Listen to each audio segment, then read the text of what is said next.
میں اور میری ٹیلی پیتھی جانے والے اس کے راستے میں دیوار بنے ہوئے تھے۔ سوامی وردھان وشواناتھ کے لیے دوسری عجوبہ عورت ارناکوف تھی۔ وہ اگرچہ 50 برس کی بوڑھی تھی، لیکن وہ برسوں تک لگاتار تپسیا کرتے رہنے اور پورے سرار علوم کے منتر پڑھتے رہنے کے بعد بڑھاپے سے جوانی کی طرف واپس آئی تھی۔ 18 برس کی بھرپور دوشیدہ بن گئی تھی، جس طرح جمیلہ اور نبیلہ جڑواں بہنیں تھیں اور عجوبہ کہلاتی تھیں، اسی طرح ارناکوف جوانی اور بڑھاپے کے سنگم پر تھی۔ وردھان وشواناتھ اس سنگم تک پہنچنا چاہتا تھا، لیکن پیچ در پیچ حالات نے اسے ارناکوف سے دور رکھا تھا۔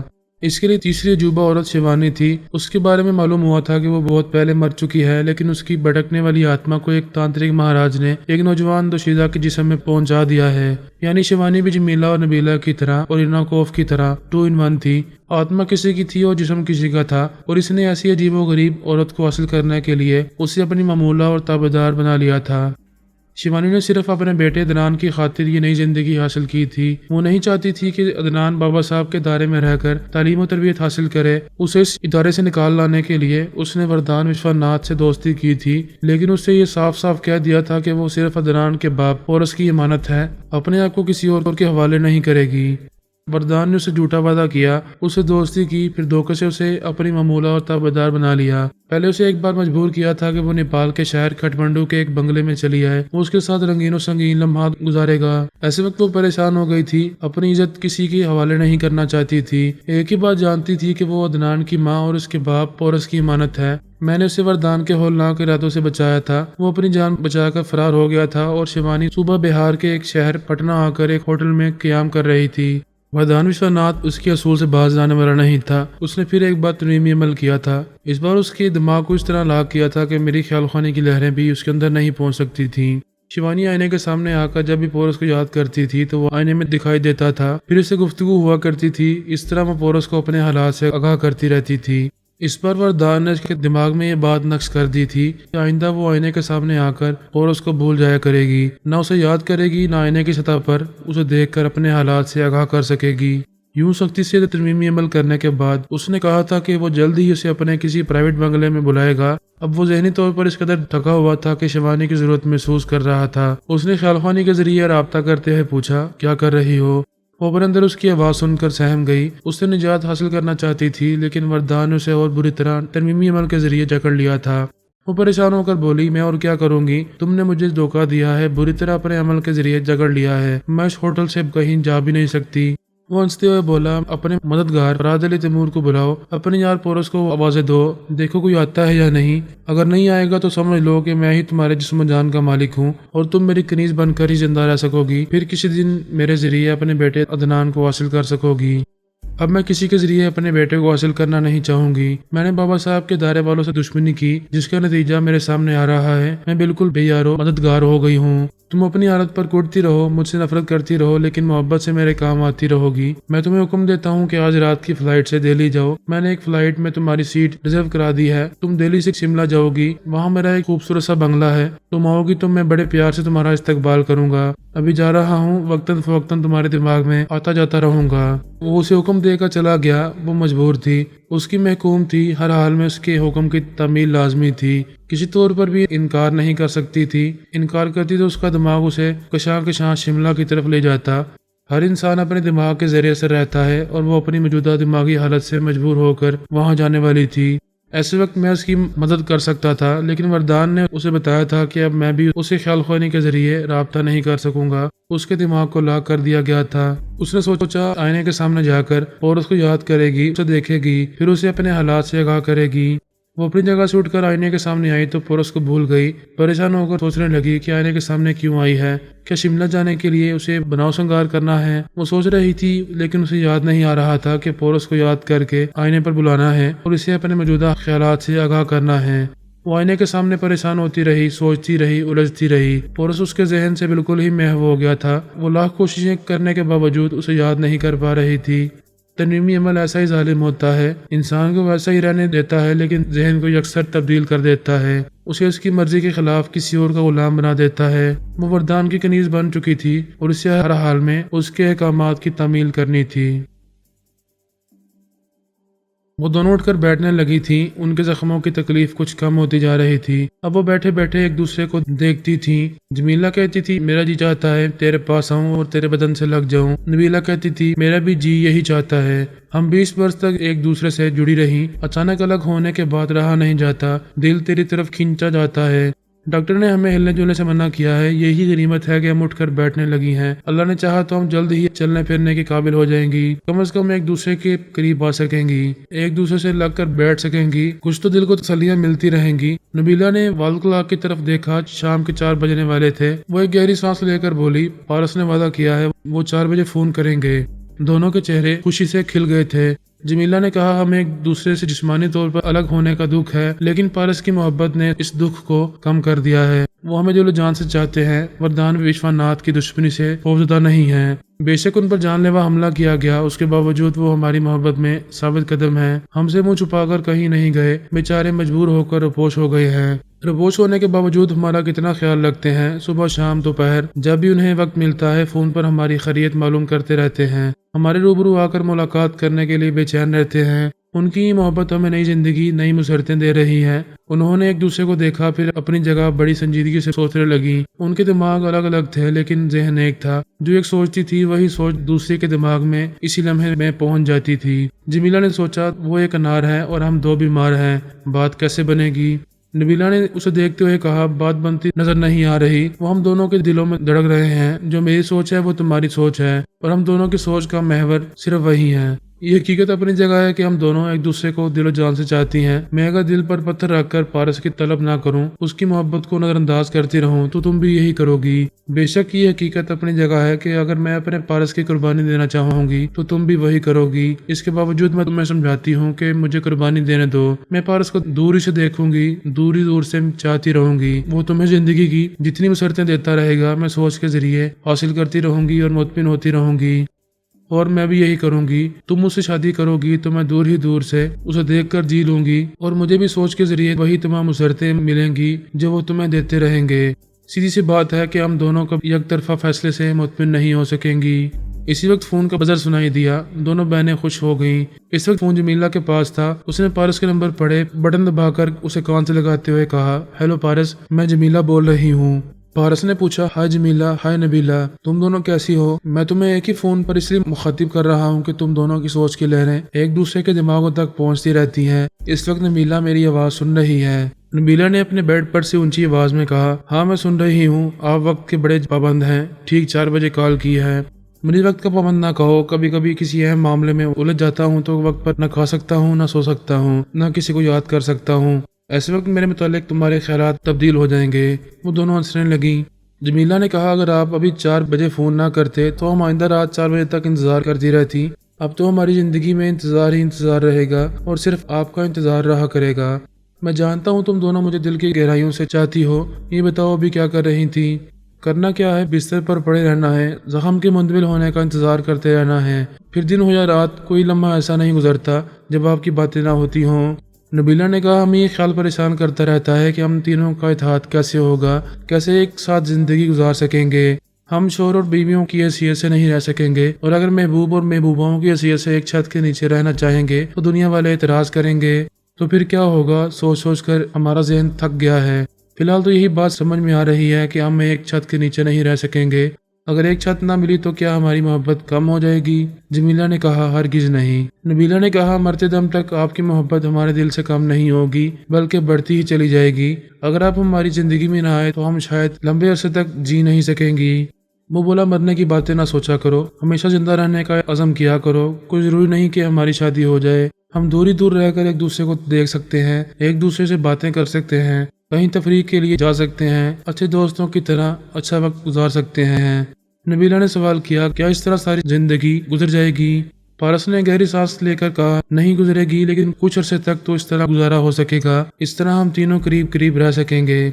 نبیلہ نے کہا جب ہمارے زخم بالکل ٹھیک ہو جائیں گے اور ہم چلنے پھرنے کے قابل ہو جائیں گے، دنیا کے ایک سرے سے دوسرے سرے تک جا سکیں گی، تو پھر ہم یہ ملک چھوڑ کر کسی دوسرے ملک میں رہائش اختیار کر لیں گی۔ جمیلہ نے کہا ہاں میرے ذہن میں بھی یہی بات پک رہی ہے، دوسرے کسی ملک میں کوئی ہمیں دو سگی بہنوں کی حیثیت سے نہیں جان سکے گا۔ وہ بولا تم دونوں تقریباً ہم شکل ہو، پھر صاف پتہ چلتا ہے کہ تمہیں آپریشن کے ذریعے الگ کیا گیا ہے۔ جمیلہ تمہارا دایاں ہاتھ نہیں ہے اور نبیلہ تمہارا بایاں ہاتھ نہیں ہے، کیونکہ تم دونوں اسی طرح بازوؤں سے اور کولوں سے جڑی ہوئی تھی۔